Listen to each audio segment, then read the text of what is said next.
எங்கே நான் போனா என்ன எண்ணம் யாவும் இங்கேதான் உன் பேர மெட்டு கட்டி உள்ளம் பாடும் அங்கேதான் என் ஆசை காத்தோடு போகாது என்னாலும் என் வாக்கு பொய்க்காது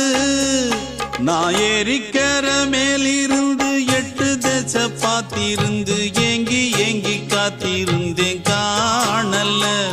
மணி 7 8 ஆன பின்னும் ஊரடங்கி போன பின்னும் சோறு தண்ணி வேணும் என்று தோணல என் தெம்மாங்கு பாட்டை கேட்டு தென்காத்து ஓடி வந்து தூதாக போக வேணும் அக்கறையில் நான் உண்டான ஆசைகளை சொல்லாம பூட்டி வச்சு உள்ளார வாடுறேனே இக்கரையில் நான் ஏறிக்கர மேலிருந்து 8 தேச பார்த்திருந்து